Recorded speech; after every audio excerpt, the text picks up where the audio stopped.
Hello, I'm Alex Mansfield with Manny Things, and welcome to another episode of Manny Talk Shooting, the show where I talk to individuals all across the shooting industry. We'll talk competition, self-defense, concealed carry. If you enjoy this content, check out our YouTube channel, Manny Things. Without further ado, let's get to this episode. Welcome back, everyone. Welcome back to another episode of Manny Talk Shooting. Today, I am very honored to have a good friend of mine, Mr. Brandon Powers, the Chief Operating Officer of Fireline, and he's a pretty good dude. So, Brandon, how are you doing today, sir? Good. I'm doing good. How are you? I am fantastic. It's a wonderful evening. Yes. I forgot what day it is, but it's okay. We'll wing with it. But anyway, hopefully you had a good day, as we all should do. So, listeners, you might not know who Brandon Powers is, but he is a awesome dude, and he's going to tell you a little bit about himself. So, Brandon, who are you? I'm just the dude in the corner of the universe doing my thing. Yeah. A little bit about myself, if you haven't followed along or know who I am. I was in the Coast Guard for 7 years. I did a little bit of law enforcement and search and rescue work on the water for a few years, and then got into the aviation community, earned my wings, was a drop master, a crew chief, as you would call it, on a H-25 Falcon jet, doing primarily then search and rescue and law enforcement from the air. Hopping the Caribbean Rim for a couple years down at Air Station Miami.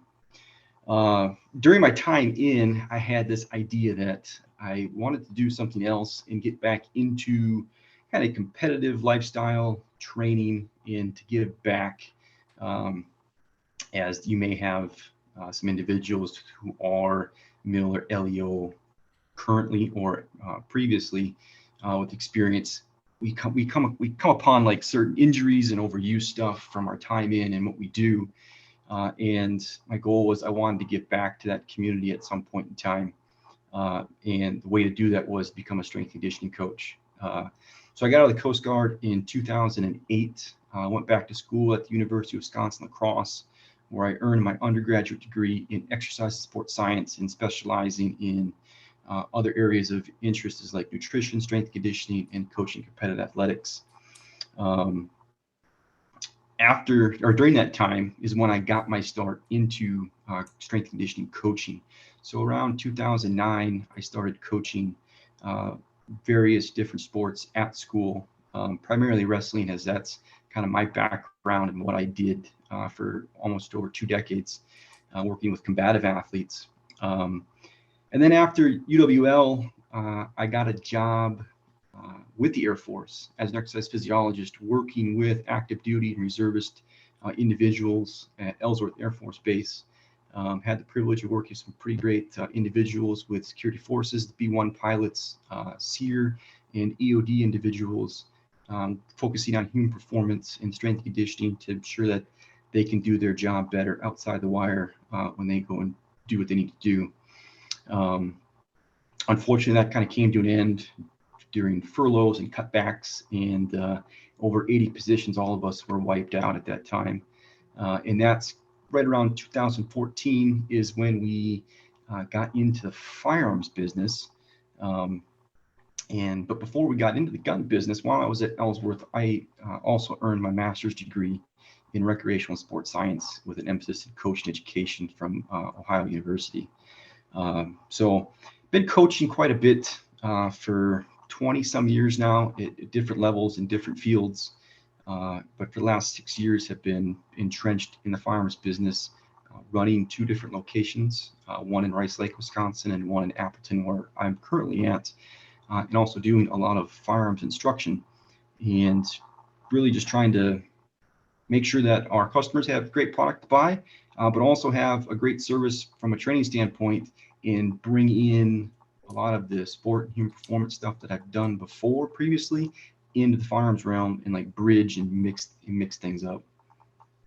Wow, I forgot. I mean, we've talked privately. I've forgotten you've done so much, to be honest with you. I mean, I kind of forget your background a little bit. But I did have one question related to the Coast Guard. So they hired you on as a contractor to help with those pilots? No, when I was working for the Air Force, I was a government employee, working for the Air Force and I was at Ellsworth for a few years doing that.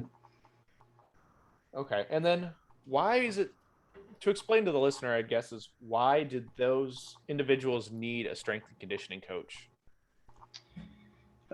It really boils down to something pretty simple. Fitness is the foundation in any physical task that we do.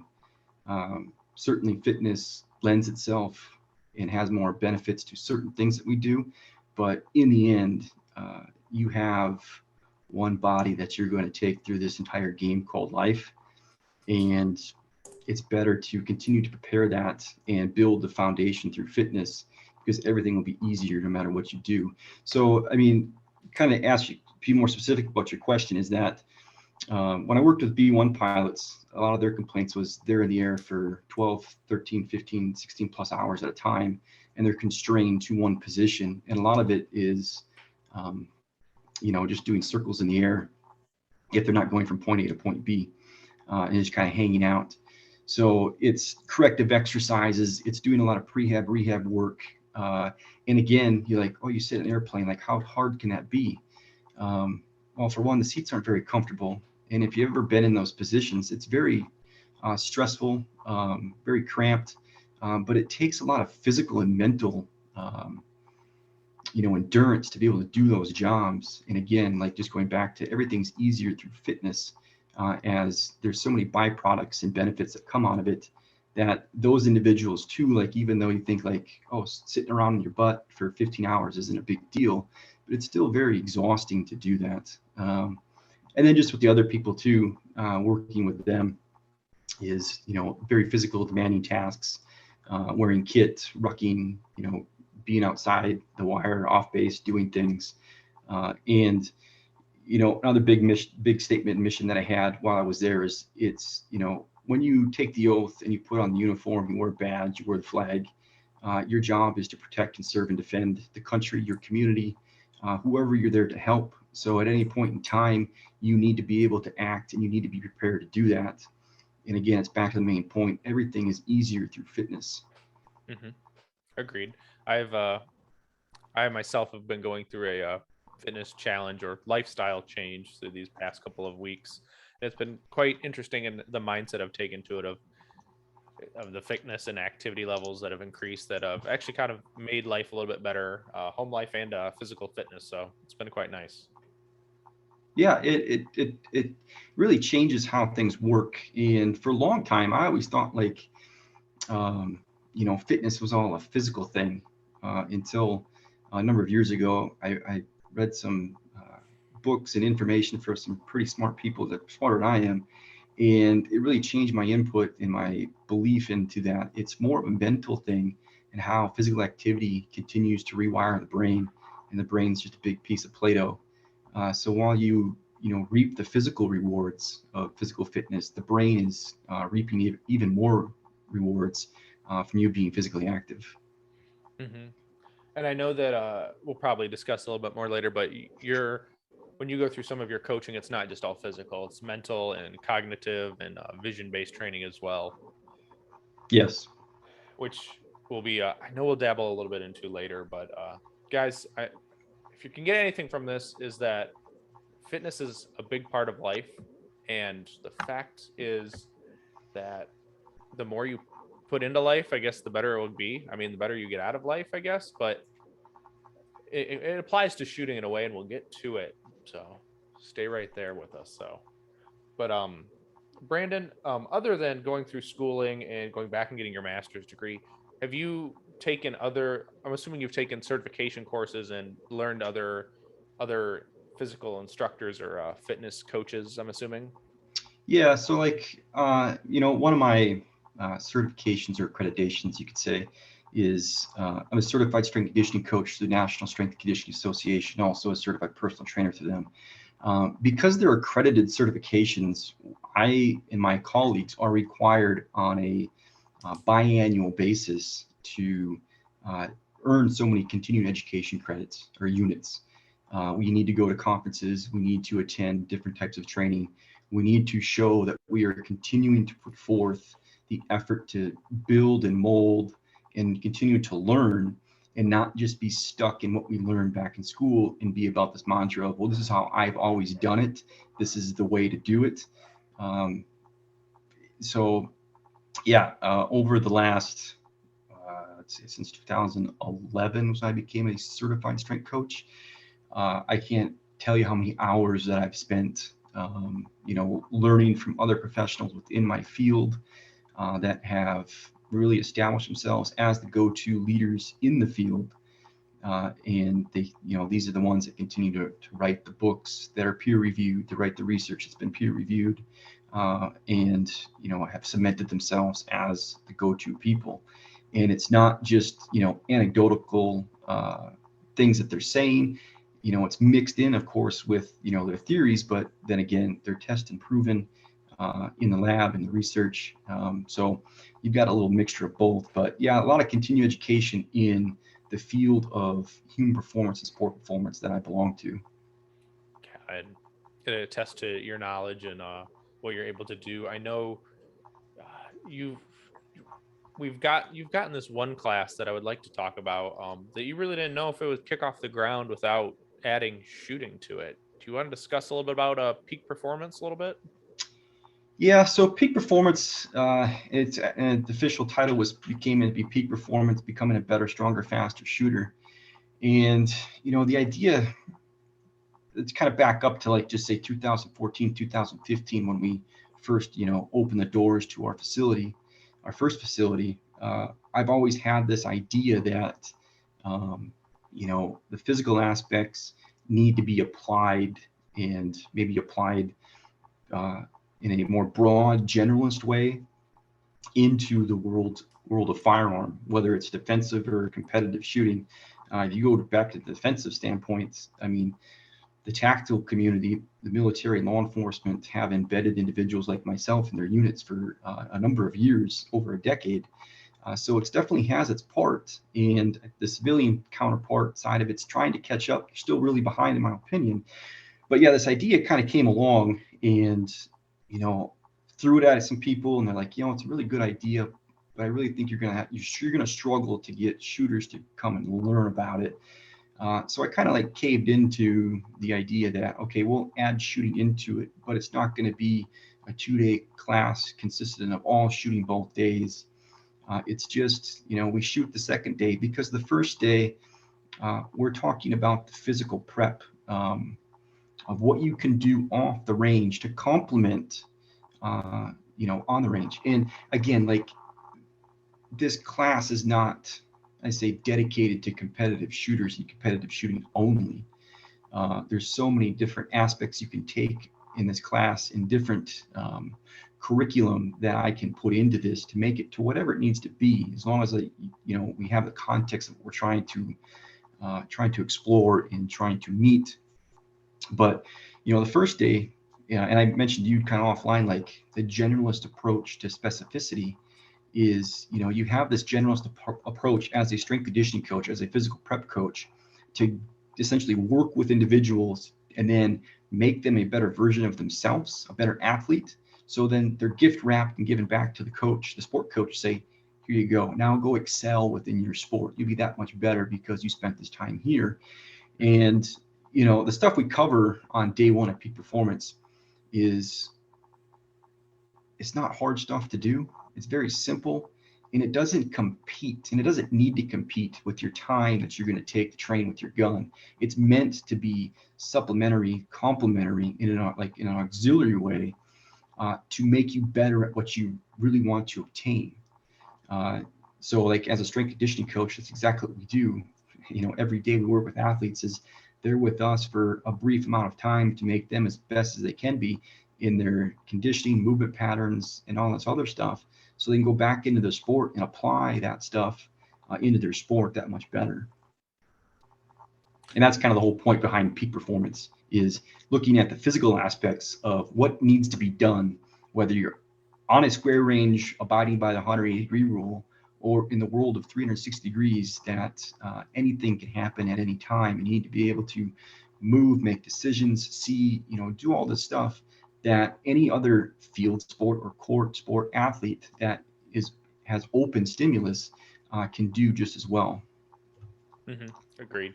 And it's even, we can even take that approach to even contextual of shooting. Even I would say is like to be a well-rounded, defensive-minded shooter, you might think about taking competition to be a little bit to enhance your skills. I would say as well. If you, Yeah, I mean, if you're stuck into like doing defensive shooting, I mean, learning how, I mean, I think one thing that I've learned from competitive shooting is it's a true test of skill. And the better you can learn to run the handgun or the firearm, whatever you're shooting, that much more effectively or efficiently is going to benefit you within your role or your job. And I think that's been proven time and time again from the LEO guys or the mill guys or gals that are, you know, fulfilling those roles from a tactical standpoint, and then seeing the benefits of, you know, testing and progressing and enhancing the skill set from a competitive standpoint. hmm. Now, when we come about, when we when we think about it that way, it definitely makes sense to be well rounded. And I even see you in like some stuff you'll put on Instagram. You're not just practicing or dry firing in a open competition rig. You'll be also doing it from appendix and other things, and you mix up your dry fire or your training a lot. At least what you post online to have that form of diversity, I'd say.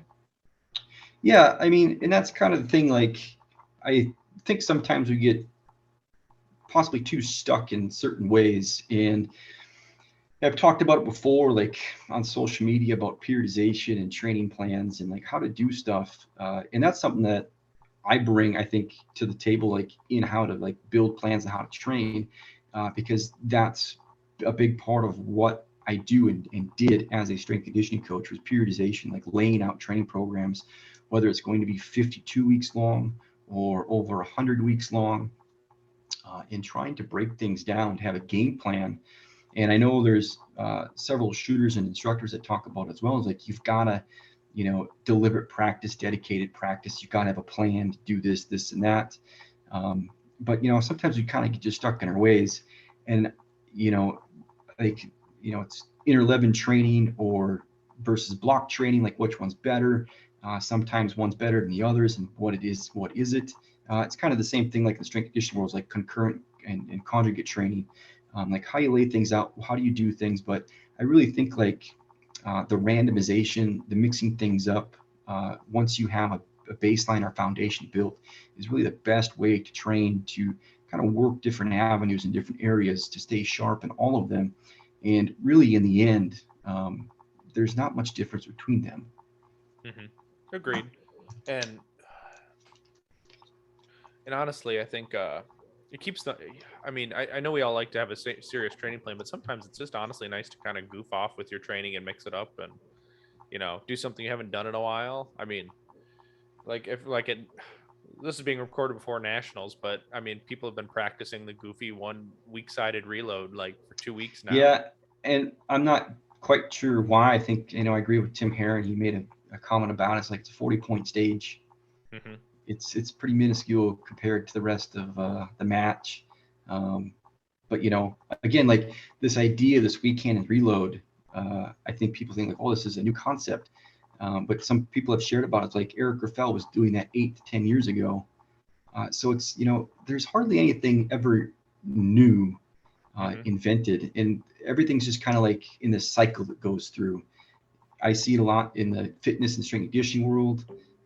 For a long time, like in the 60s, 70s, it was like minimalist shoes were the thing, and then we got into big, blocky, like cushiony stuff, and in the early 2000s, you know, mid, you know, 2005, whatever, like the minimalist stuff started to come back. And to get totally off topic now, I just learned that like bell bottoms are coming back. So you Really? know, that's what I was told. Oh I my mean, lord. who knows if it's really true, but like everything we do has a cycle to it. Hmm. um, you know, and for whatever it is, it's good. Yeah, it can also be kind of like hindering and bad. But you know, just because somebody's doing something tomorrow doesn't mean that I think like they invented it or they came up with it. Maybe they found a way to do it differently or better. But again, it's like a different audience, and people weren't around. You know, not everyone probably knew that Eric Graffel was doing that stuff so many years ago, or you know, someone had this technique so many years ago, and someone just kind of starts to do it. I mean, some of it's just natural what we do, and people just pick up on it and what we're doing. So, it is what it is. Exactly. And honestly, it's he might have been doing it, but I know Steve Fisher and Tim Herron will talk a lot about what is old is new and what's new is old. It always, coming back to that cycle of things. Like there's nothing truly new in almost anything anymore. Yeah, not much. I mean, especially for like the things that we've been doing. I love the fact that you can trace, strength conditioning and physical training back to hundreds of centuries of years. And that the one thing I think that's changed obviously the most is the technology that we're using.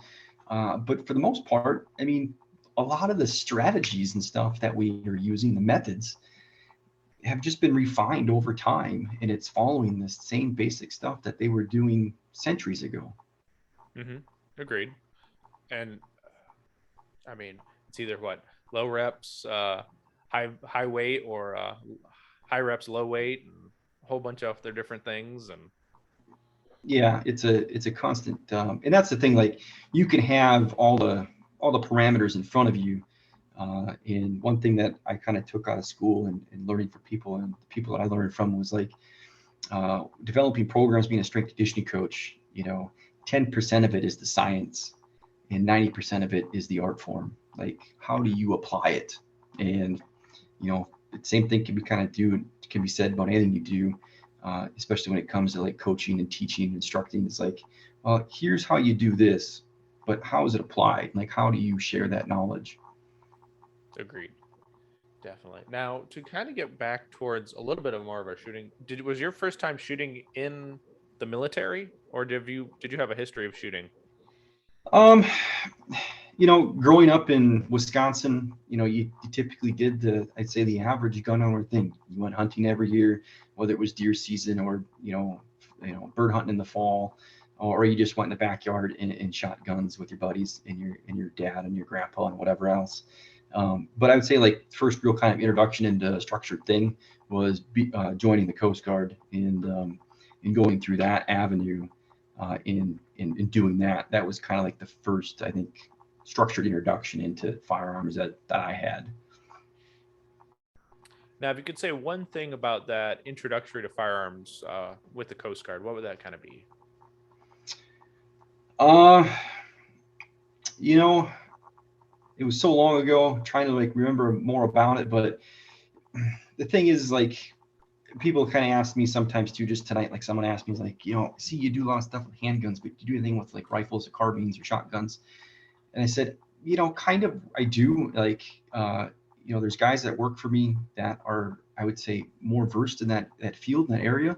And I kind of just supervise them and let them do their thing because they're more knowledgeable about it than I am. Um, and being in the Coast Guard, we did shotgun and long gun work, but primarily we were handgun specific, just based on like what we did, being in close quarters, on boats, doing boardings and things like that. We never really had the need or felt the need to have the firepower and long gun with us, on us at all times. So, it was kind of like a police officer, today in their squad cars. They've got it all with them, but, the guns on their hip, the pistols on their hip, that's what they're primarily going to use. So like myself, I consider myself a handgun individual at first. And then, secondary stuff is after that. Agreed. And when it comes, I mean, I think some of us just draw to a platform more than others. I know people who really love their AR pattern rifles and they love training with those, or the guys who are three gunners who love shotgun, or the people who, like, I think the most common folk love pistols, even though it's a little harder to master. I don't know. Mm-hmm. It seems more comfortable for some people, like myself. It's not like I'm not uncomfortable or unfamiliar with a rifle. It's just not my preference, I think, which you Yeah, might. I think it's possibly just less cumbersome to lug around to go training with. And for the other part, is like it's the one firearm that is pretty much always with me. If the opportunity presents itself to have it. So, I mean, I don't I don't really subscribe to having the truck gun or the bag gun, things like that. And people will be shocked, like, heck, even sometimes I'll leave the house without one. So, Hmm. it's okay. Yeah. I mean, especially depending on what activity you're doing or what you're doing with the family or where you're actually going. I mean, sometimes it's just like it can't happen, No, and sometimes you just be like, yeah, whatever. It is what it is. right? That is true. Um, Now, did you fa- when did you fall in love with pizza guns? That would I mean, I carried an M9 when I was in the Coast Guard, and like every vet will tell you that it wasn't really impressive, Hmm. because they're not taken care of. It's just stock, stuff. And again, they're not taken care of. So, yeah, did it work? Did it run? Was it a good gun? Yes. But really, like, I fell in love with TDA guns. Specifically like with a Sig Sauer P229. A few years, like back in 2015, I think I bought one, and I was like, man, this is a really neat platform again to get back into, like the trade-off between double action, single action, having a smooth, rolling braking trigger on a double, and then that short crisp single, really kind of rekindle the fire, I guess, with a TDA pistol. um, but like went through a Shadow 2 and shot 320s for a while. But really, to get to the question, fall in love with a pizza gun is when I picked up an Elite LTT at a trade show.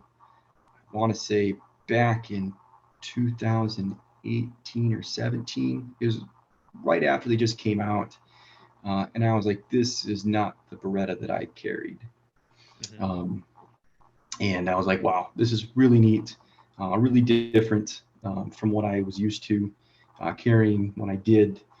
And it took me about a year, and I finally got one, and I was like, this is it. Because like the thing was, I always had a competition pistol that was all tricked out and slicked up, and then I had a carry gun.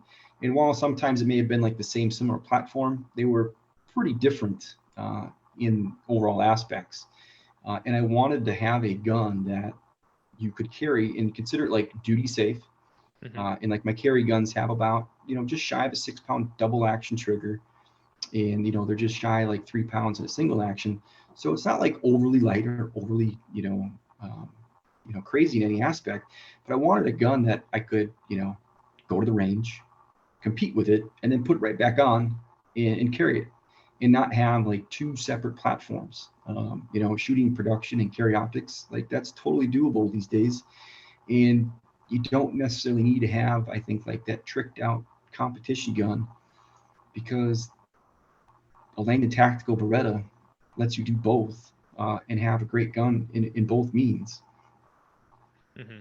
I would agree, and it was awesome to see them come out. I don't, what was it, a year and a half, maybe 2 years ago now, with the RDO slides, to The bring them. RDO slide, yeah, came out a little over a year ago, I think. Just a little over a year ago, the RDO slide came out.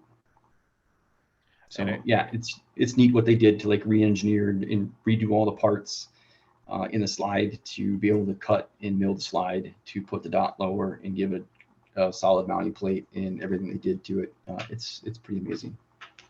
yeah, and I thought it brought back life to the love of the 92. I mean, you always had those Yeah, diehard people, but it got a new flock of appreciators. yeah, and I think like I mean, to give a plug to other ones too, like Bill Wilson and Wilson Combat, they've got their Brig Tacs, and they do some amazing work too with the Beretta. But I think like Ernest and Amy at Langdon Tactical, like really what they've done over the years have like really revitalized the love for the 92, and made it a gun that people want.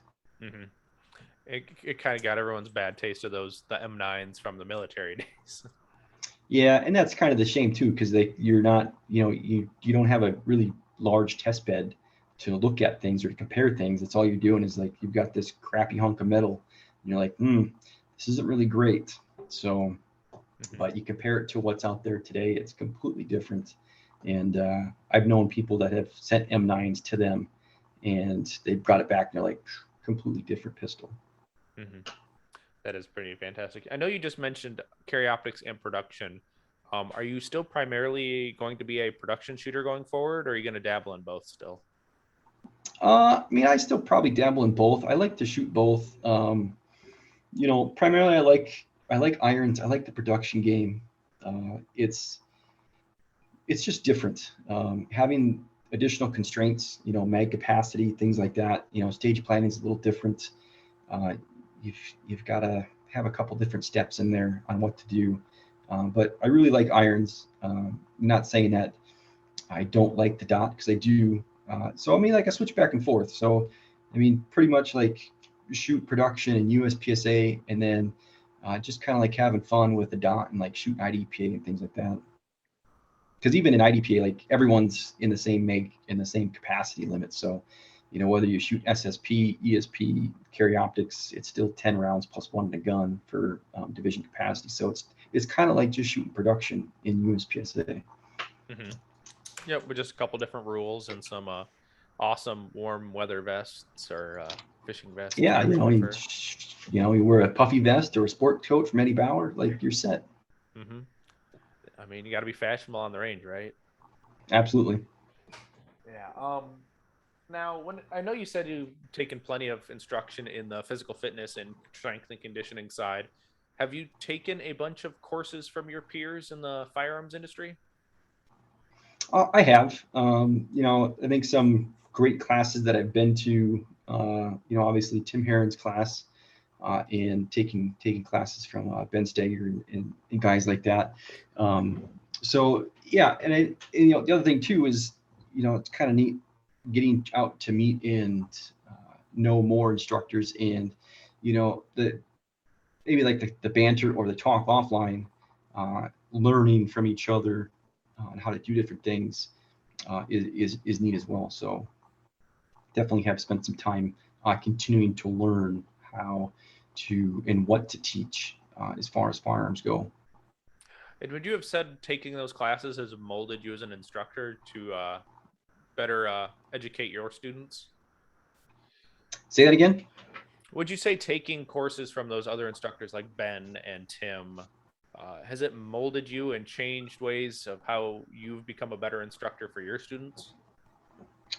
Um, I would say to a point. I mean, I think when it comes down to it, teaching is teaching, and I think the thing that I got out of that I bring to the table is, I wasn't a shooter for a long time, and then decided, like, hey, I'm going to start to instruct and become an instructor. Like, that is something that I have been working on and molding, from, let's say, an informal way for a number of years. But then as I got into school and started coaching with organizations and teams, more on a professional standpoint, is molding that approach to how I teach and how I instruct.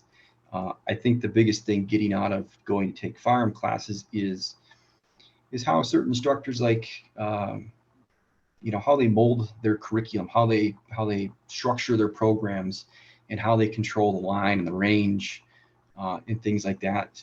Taking those things away from classes is important. And I think it's always great to go back just to be a student, to learn how to do things, from those that have been doing this type of instruction or teaching or coaching for so many years, and molding and mixing that into my background as an educator and as a coach, that I've done for over a decade in the performance world.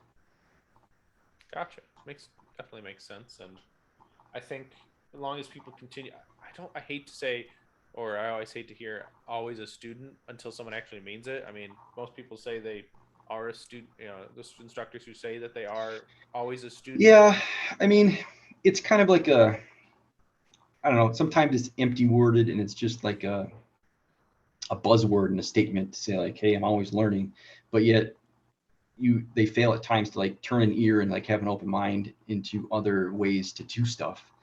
Um, like, just this past year, on the schedule with hoping to go and take certain classes and do other continuing education, we're spending well over 100 hours of just learning from other individuals to continue to progress, myself and mold my theories and my approaches and to better the information that I provide to individuals. Hmm. True. And I know something that we've talked about offline for a lot is things that people can do work off the range to better themselves on the range. Yeah, so I mean that's kind of the big part of like peak performance. Hmm. Uh, and looking back at, and this is kind of the thing where we get back into the generalist approach, is that fitness ties everything together, and athleticism makes everything easier. Um, Obviously, if you want to be good at the sport of shooting, you've got to be able to shoot the gun, and you have to be able to be skillful enough to be competitive within the sport or the activity. So, it's not trying to take away this from the specificity of the training that you need to be doing to be better at the skills needed to participate in the sport, but competitive shooting. And again, whether it's a square flat range or the world of 360 degrees, shooting is shooting. The context is what matters. But the one thing that really remains the same, the two things, is like, hey, you got a gun in your hand. And two, you have the physical aspects of the tasks that you need to complete. So the physical aspects, and this is the thing like where we look at from a strength conditioning coach or physical prep coach, is we're going to strip away all the extraneous layers. We're going to take the sport out of training to make you a better version of yourself, to rebuild and to restructure the motor and yourself so that you can go back into the sport or activity and perform at that level or higher. Um, and that's the whole point of it. So, let's take away the gun and let's focus on the movement. Movement has to do with, in my opinion, and I get this from one of the greatest movement coaches ever. The guys he's been coined as the master mechanic, Lauren Landau, who's currently right now the head strength coach at Denver Broncos. He's owned Landau Performance for decades in Aurora and Centennial, Colorado, training Olympic and world-class athletes for many, many years. But like he talks about movement as four things, the four P's: posture, position, placement, and patterning. You have to have good posture in order to have proper position of the limbs, position of the limbs, and then also placement of those limbs. The position and placement are going to come important to play because joint angle is going to dictate muscle function. If you're hunched over, if you have too much flexion in one joint, the muscle's not going to contract like you want it to. So this term of explode to leave a position is worthless unless we actually are focusing on the mechanics of what we consider like a hard start, acceleration mechanics. And then the other thing, like the P, is patterning, and that's all about coordination and rhythm. There's a lot of people that go to the gym these days after high school, college, and they still like work out. They'll still lift weights. They'll do this. They'll do that. But what they're missing is the running, the skipping, the hopping, the jumping, to work on that elastic uh, property when it comes to power and rigidness that you need in the tissue to have that explosiveness in the step. And that's the other thing like that we talk about in peak performance. The big thing is like all this what we're doing is what you can do off the range, and it doesn't matter like it's on the range, not just kind of a generic term here, to be better prepared and perform with the gun in your hand, no matter where you're at. Because one thing we work out with athletes is like, hey, we're going to sprint from here to there, and then when we do like a soft start, like a jog, and they get going. Well, what they do is instead of like getting into the accelerative stages, they just start running as fast as they can. They give way to the activity, and if you give way to the activity, you're not being efficient. And I think that's what we get a lot of times as shooters is we don't focus on the physical aspects very much. We understand and we know to a point that they're important, but we don't believe that they're important enough to really dedicate time to it. Um, but I think there's a handful of shooters out there that would disprove that thought process or that way of thinking just by how they train. And they know they don't talk about it a ton because it's not really their lane. They're firearm instructors. They do this, and that, and they're shooters. But the physical aspects in the sport are really important. And again, like fitness builds the foundation. And like when you hit 30, when you hit 40, like everything starts to decline. the longer that you can put it off, and the longer you can sustain and maintain, the more you'll be able to do for the longer years of your life. So while competitive shooters may say, oh, the movement stuff's not really important, I really could care less if you think it's gonna benefit you on the range or not, because I know it's gonna benefit you through life. And then through life, it's gonna benefit you in every other activity you're gonna do. And if that's competitive shooting, it'll do it there too. So is the movement aspect gonna make you a GM? No, not directly. Is it going to indirectly affect your performance? You bet you will. It's going to improve your performance, because whether it's a 6 or 7 stage day, a 1-day match, or a 2-day match, or a 3-day match, you are going to be able to maintain that physical ability and that mental ability and have that endurance throughout the entire match, and not let your physical weaknesses bring you down, or that mental fog and fatigue bring you down, because you've been more physically prepared and mentally prepared to be able to do that. Mm-hmm. So, I mean, working off the range, I mean, working out, doing whatever, but like just the simple movement stuff, learning how to decelerate. I mean, that's what entries are. You don't need the gun to learn how to stabilize your body to stop. What you need to understand is the relationship between center mass and base of support. And if you can do that, go ahead, then put the gun in your hand, and it'll be that much better, and you'll learn it that much faster, because you're not worried about what the gun's doing, and you're also not worried about what the bullet holes on the target say. Because if you're doing that on the range and trying to train movement, you're shooting and you're practicing the sport versus working the mechanics of a skill set you really want to improve. Mm-hmm. So just like you do in dry fire, there's so many shooters who advocate for dry fire, but easily dismiss the movement stuff, working it specific or working it, separately. Is dry fire is just shooting with no bullets, and movements, moving without the gun in your hand. It's the same concept, just done differently. So, it benefits the people I've worked with so far. Some people don't know that they're doing it, and people are commenting like, oh man, that's looking great. You're doing so great job. It's improving. It's getting better. And we just kind of giggle. And they're like, yeah, it's because of what you're doing off the range that's making the difference. You're putting in that extra time, that 15, 20 minutes, 2 to 3 days a week with the movement stuff, and it's paying off in dividends on the range. Agreed. And I mean, even just like you mentioned the movement, the acceleration, deceleration, there's countless. I know you have countless videos on your Instagram, and I don't know if you have Facebook, but I at least know on your Instagram of, you're in that position, you're on your knee, and then you get up and then you start running, and then you prove the points of, the angles and the motion and the. Yeah, I mean, so like competitive shooting, we have field courses. Mm-hmm. You are a field sport athlete in a closed environment. It's predictable. It's change direction. You train no differently than any other field sport athlete would do. You have to shuffle. You have to move laterally. You maybe have to go prone, or get down on the ground, or start in a chair, or do this other stuff. So working that stuff off the range can benefit you while you're on the range, while you're competing.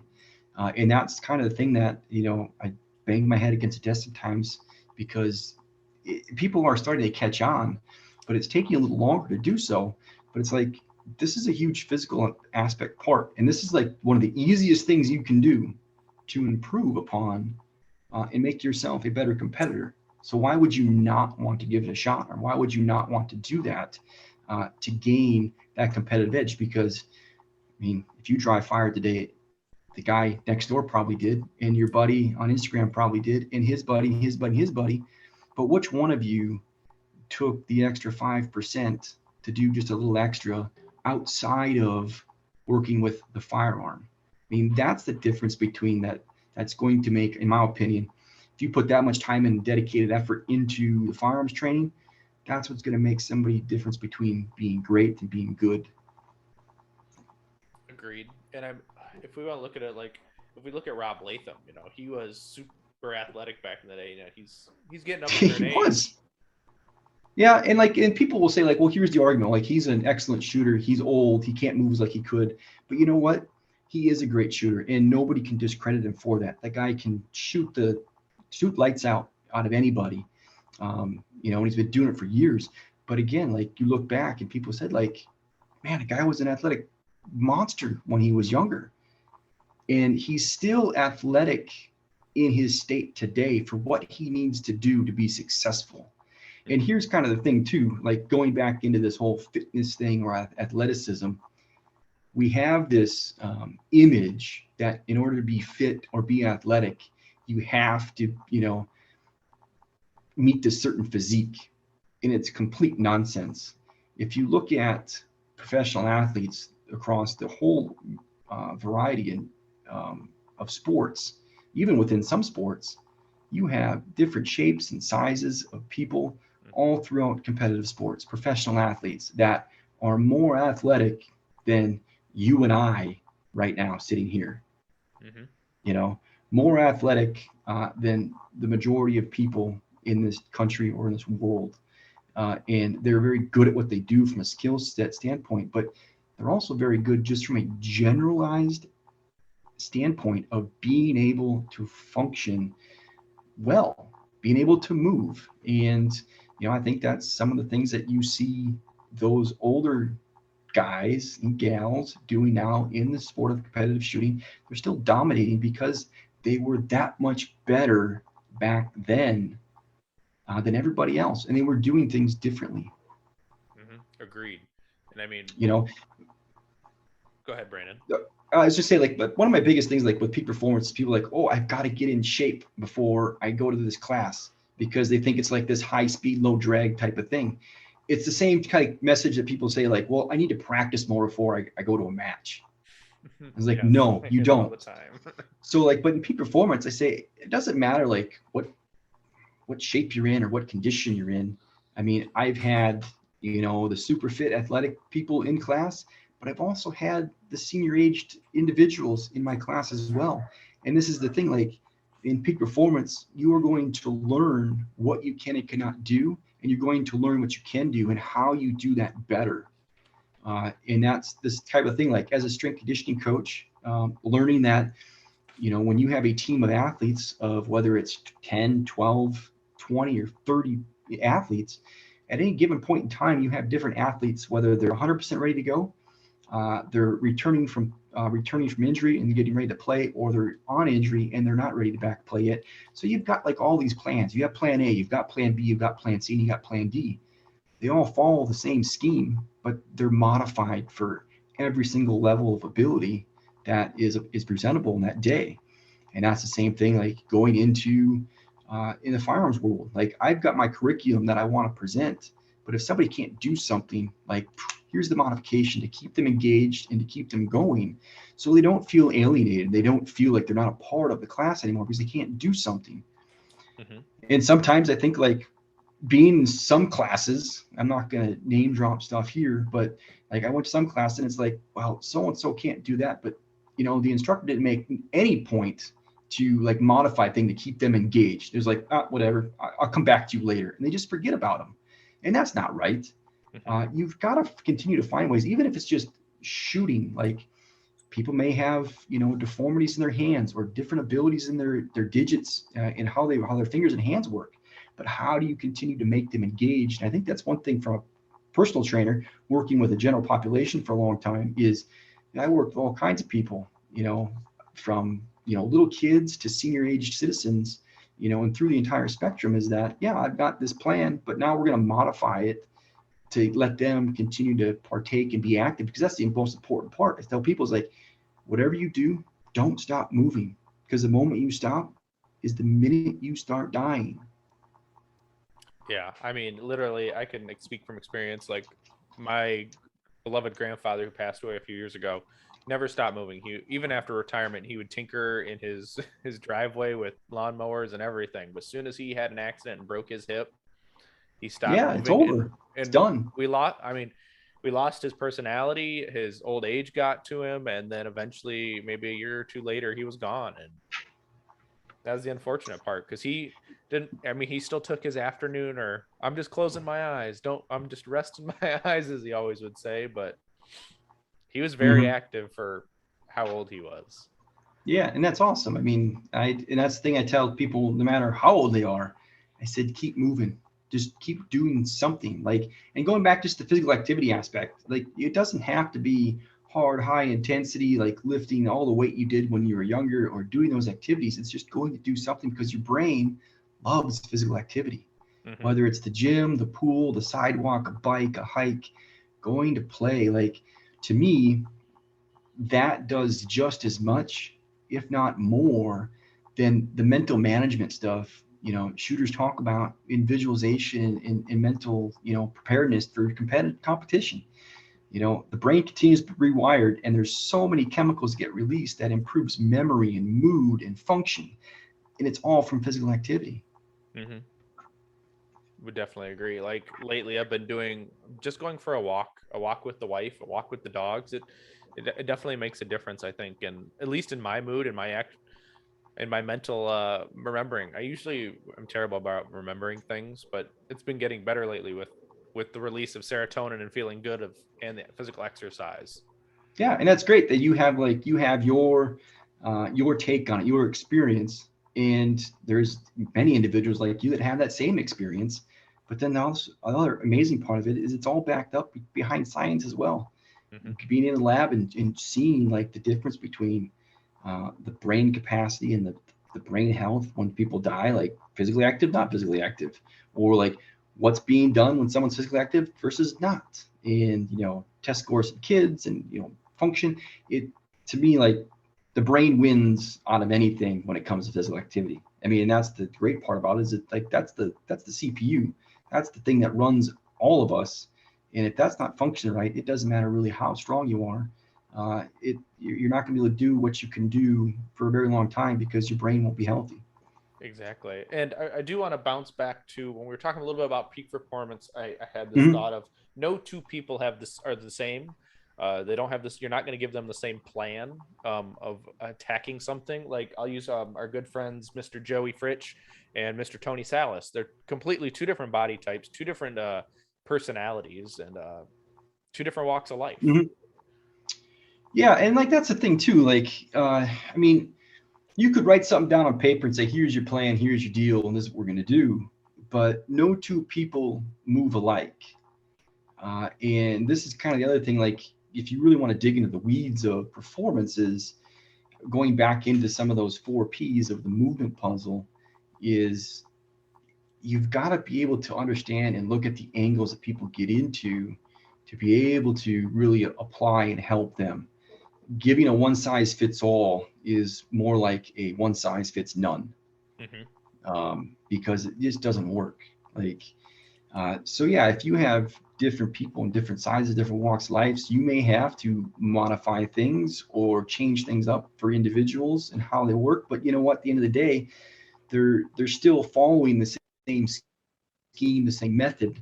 They might just approach it and execute it differently, given their structure, size, and differences. Mm-hmm. Yeah, everyone leans to their strengths, and it's it's quite nice to see everyone might have the same mindset but different ways of attacking something. Mm-hmm. And I,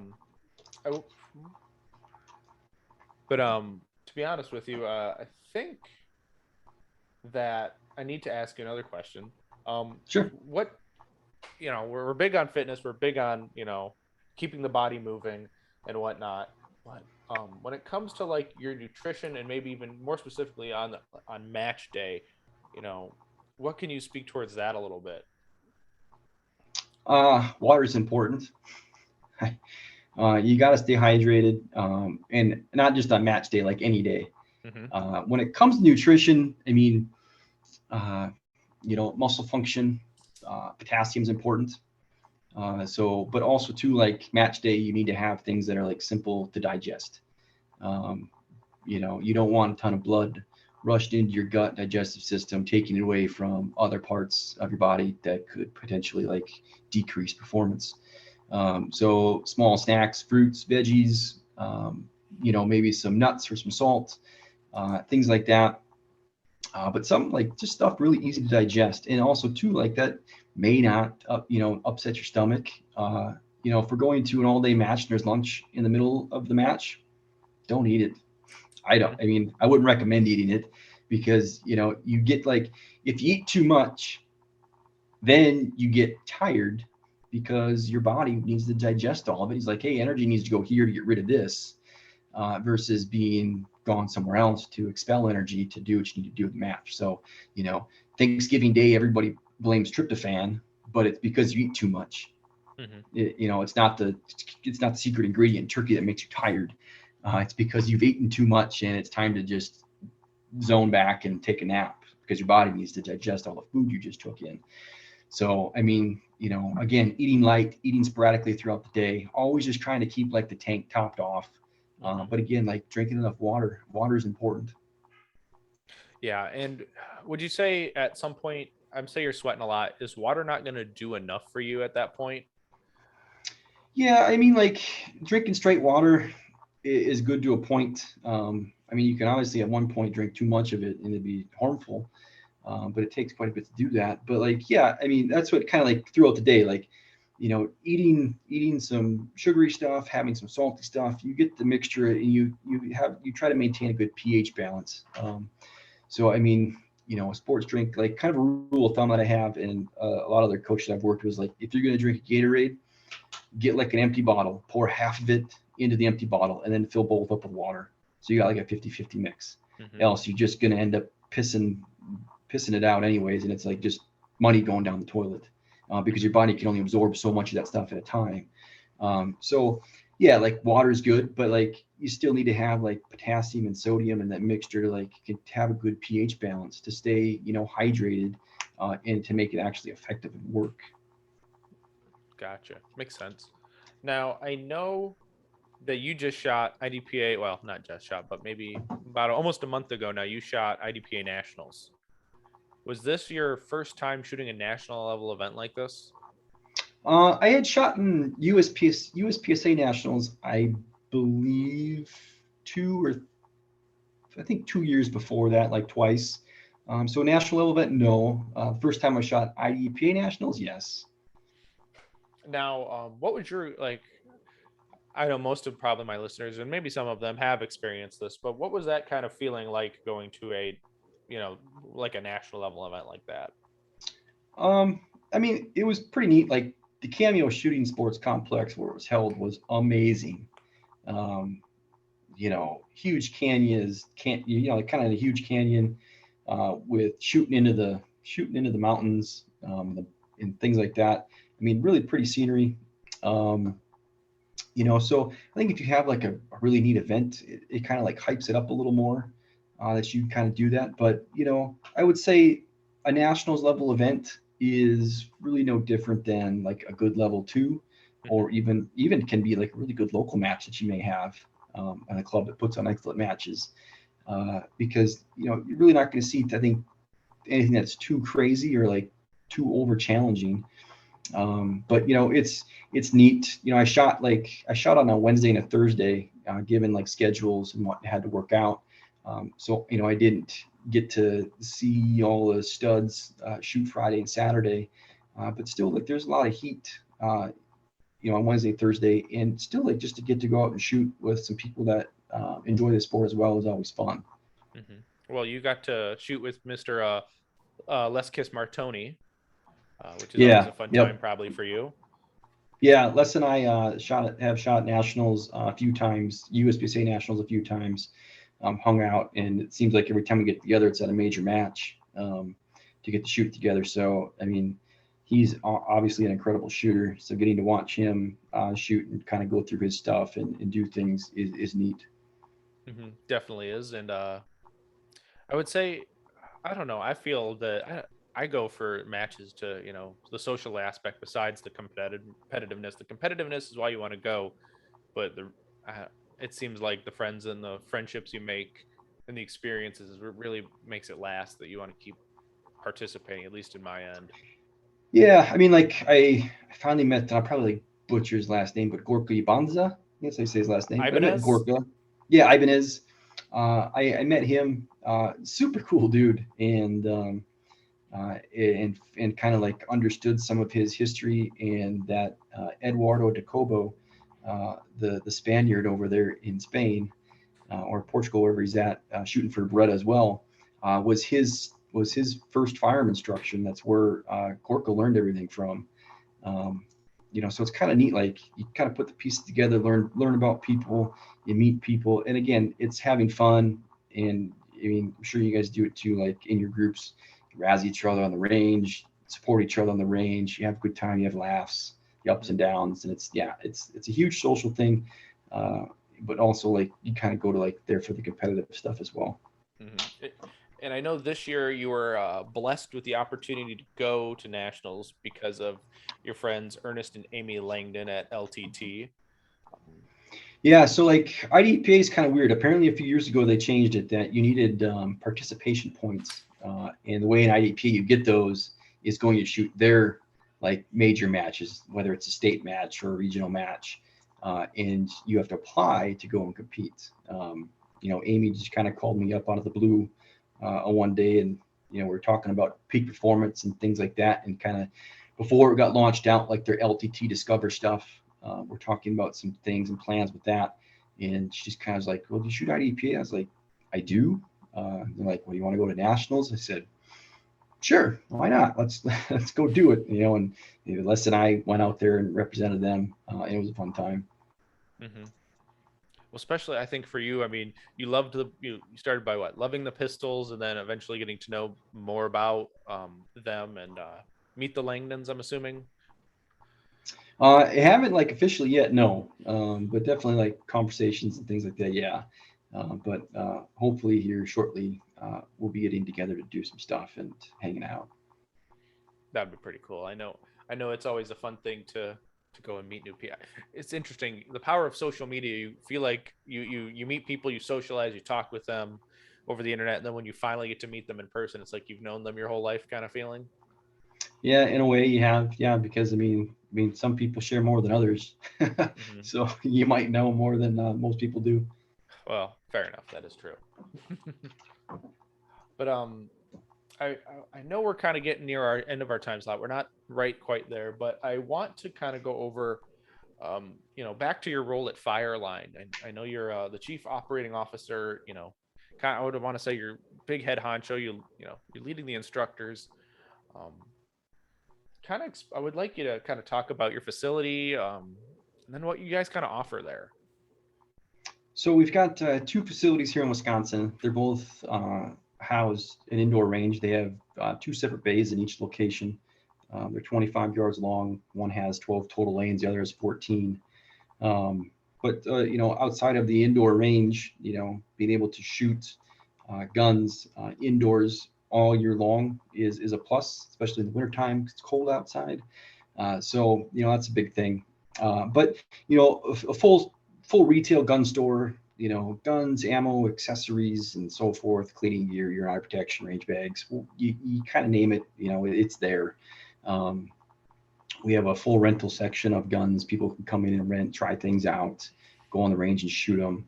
Uh, you know, you know. So I mean, kind of got three prongs to the business: indoor range, the retail, and then the training aspect of what we do. Mm-hmm. Now, I know you're not the only instructor there at your two facilities. How big is your cadre? We have in our Rice Lake facility, we have, I believe, four total instructors. Two of them are the primary guys that teach a lot of the classes there. And then where I'm at here in Appleton, we currently have three instructors, including myself. So, and we share and split the load with stuff.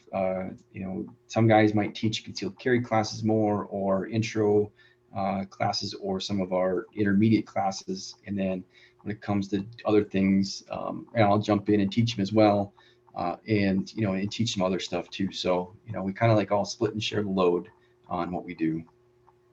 That's pretty fantastic. And I know you teach, is it typically out of Appleton? You'll teach peak performance there?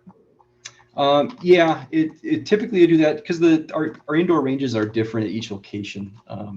Rice Lake location kind of has some limitations. You got to be in the stall to shoot. It's fixed point, where the Appleton range has more variety, and we can be down range and be moving around and doing things. So the limitations of the range or the availability of options kind of like dictates some of the stuff that we do. So yeah, peak performance is definitely taught in Appleton as it's something we can't do in Rice Lake. Hmm. And I know what you've also taught it outdoors, correct? In Yeah, so Wisconsin. traveling, we've kind of started to do that last year, and this year traveling with, of course, peak performance. I like to teach that class outside. Getting outside to teach is nice. But also too, this year we started to travel with some other of our classes to go bring our curriculum to outdoor ranges within certain communities to people just maybe too far or unwilling to come to us. So we're like, hey, we'll come to you instead. Hmm. And I know not too long ago you released a joint class with Mr. Tim Herron. Um, and I think honestly, after listening to you guys do a live on that, that was pretty informative and pretty. It'll be. I don't think there'll be any other class like that because no one has Um, your and Tim's form of experience in your respective fields. I would say. yeah, I think I kind of was like trying to feel. I know you kind of sent me the question like how like Tim and I get together to do this, Hmm. and it was kind of feeling out who I thought might want to do it. And Tim and I have been friends for a while, and I mean I took his class back in 2020 down at ASC in Illinois there outside of Chicago, and I had known Tim for a few years before that.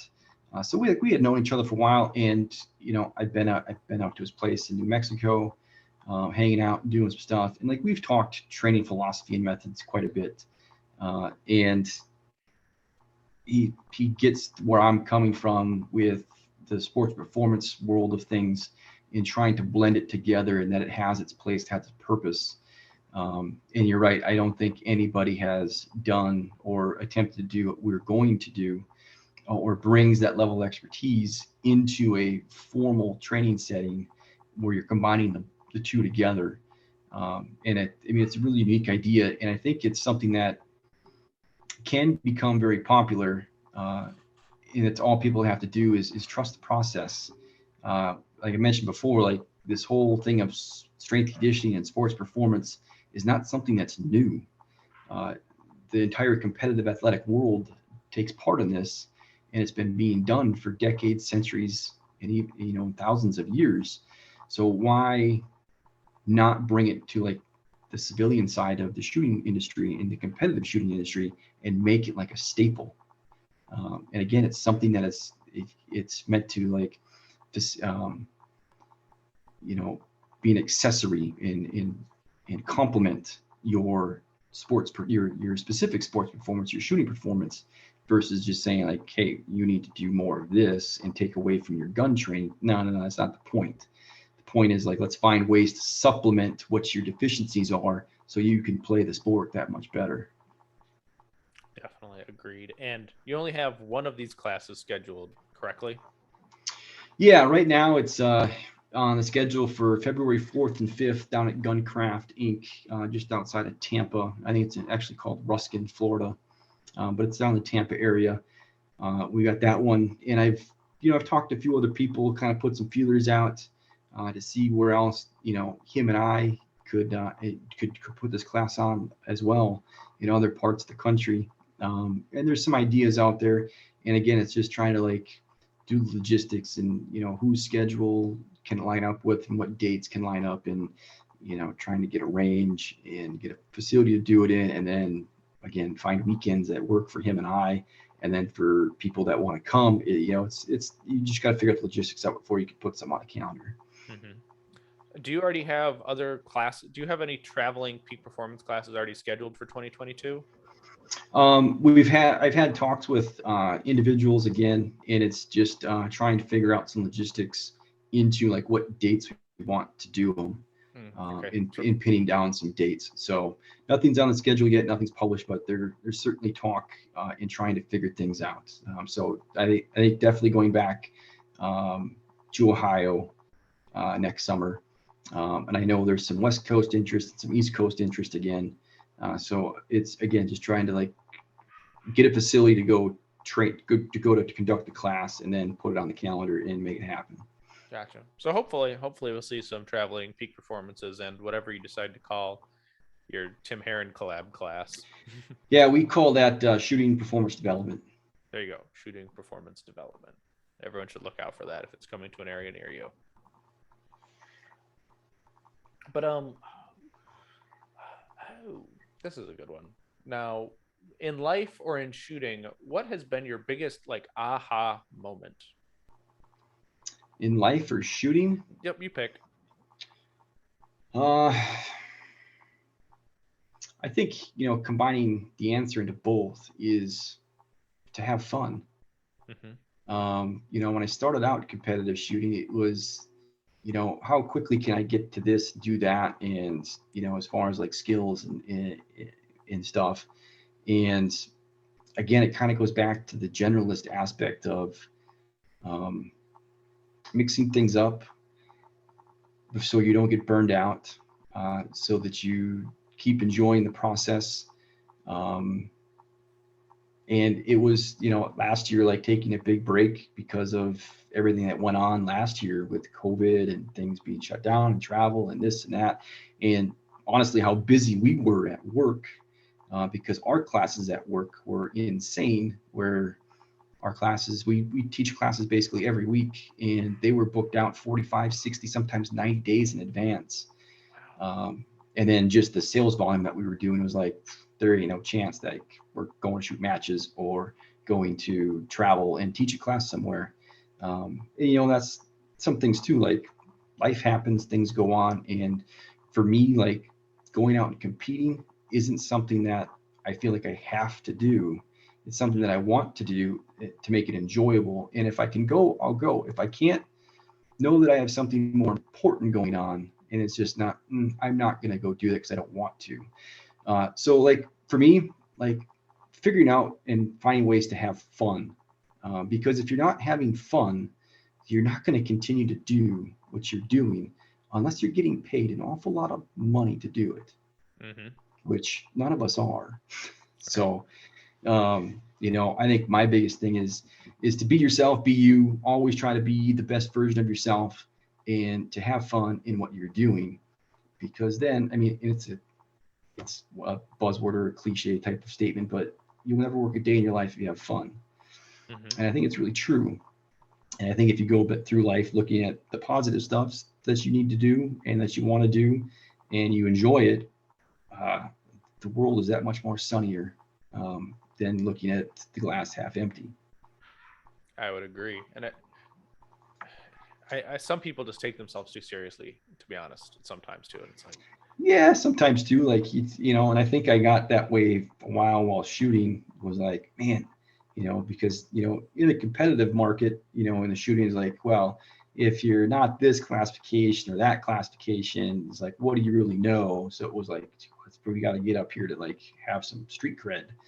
And over time, I'm like, you know what? It doesn't matter. And I realized I kind of stepped back and kind of just looked at my wall, and I said, man, I got some more impressive letters behind my name and next to my name than what it says on a piece of paper from USPSA, for what I bring to what I do and who I've worked with and what I currently do.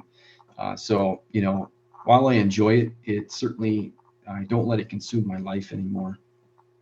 yeah, absolutely. I would agree. But here's another one I like to ask. I steal this from Scott Jedlinski's podcast because I honestly thought it was a fabulous question. It's kind of a two-parter.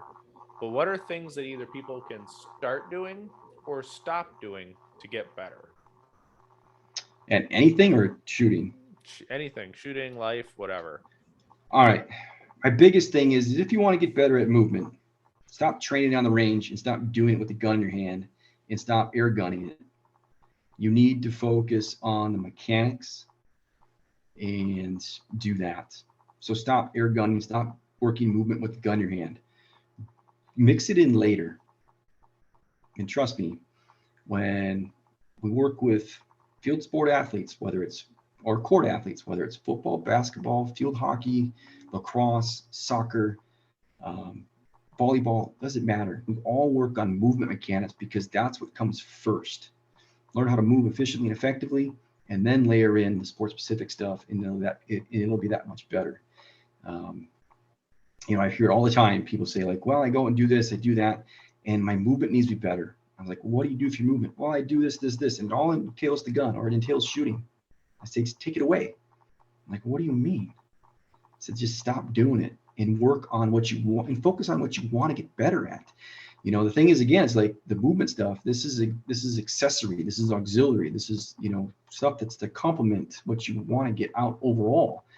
We do that in dry fire, and we call them micro drills.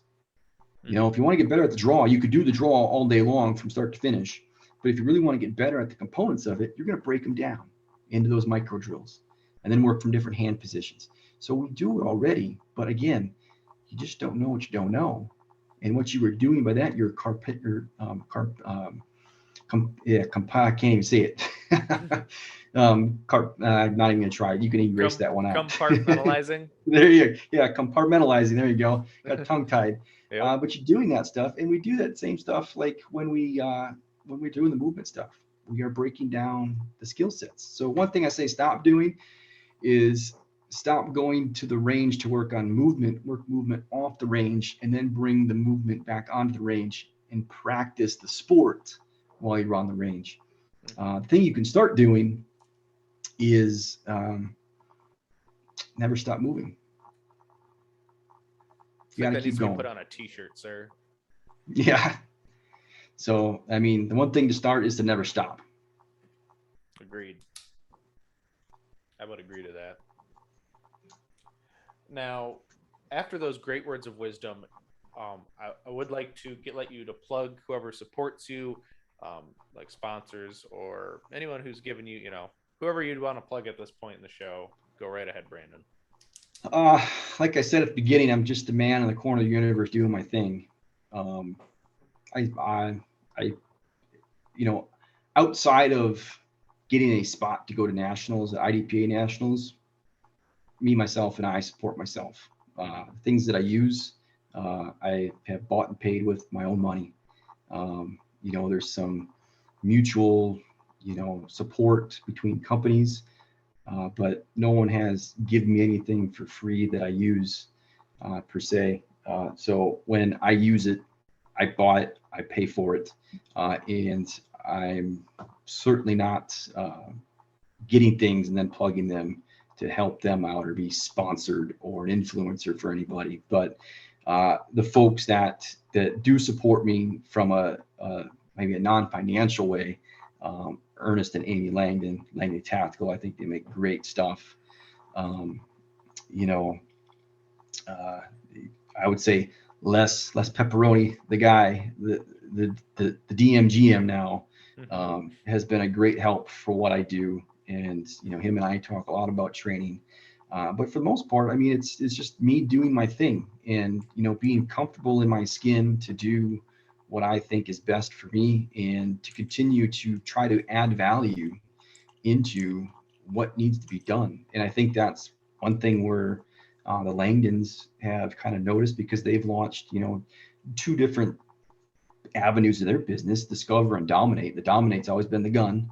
And now the Discover is this other path to gun ownership and the lifestyle, whether it's, concealed carry or, competing, but it's more of this physical, mental, even like just wardrobe and dress, like how to do it, more educational type of stuff. And that's what we're about. That's what we're trying to do with that stuff. So, Langdon, you get a Mobed Beretta when you buy from Langdon Tactical. And I'm not the first one to say that. I think Masada Yub said that many years ago. Get a better Beretta from Langdon. But anyways, for pretty much else, I mean, for the most part, it is just me, myself, and I doing my thing in my corner and just plugging away. Fair enough. But I obviously like the business side of it being, an owner and an operator, getting to go and do things and make your own schedule is important and very helpful. And, having support from the store, I guess, as you could say, but, it is pretty much just a one-man show with a big supporting cast. Right. Yeah. And I honestly, one of those aspirations or dreams of mine is to be my own boss one day. But hey, I mean, make it work until we get there, right? Yeah, absolutely. I'll say too, like, I know he's not there anymore, but Eric Stern was a product manager from Beretta for about 10 years. He kind of got me introduced into some folks with Beretta as well, in just small help and support here and there, with maybe some parts or things like that, but or just being able to talk and share knowledge more about the platform and to do stuff. So again, it's kind of a mutual relationship where, it's kind of like, hey, I'll scratch your back, you scratch mine type of thing. But I think the Beretta gang is pretty strong, and there's a great community there, and a good supporting cast between the people that run those businesses, make them work. Mm-hmm. Bam, Berettas. Now, Brandon, where can they find you if they want to reach out about hosting a class or get more information about whatever they want to know? Where can they reach out to you and get a hold of you? You can always, shoot me an email at brandon@firelinestc.com. You can reach me there. Social media, you mentioned Instagram, of course. Find me at the Brandon Powers if you want it, and that's where I post most of my stuff. I do have a Facebook page, and my friends request queue is kind of long, but it's pretty private. Try to keep like the Facebook stuff just to family and close friends. Kind of the content down there shared is more personal, lifestyle type of stuff. So that's that's somewhat private.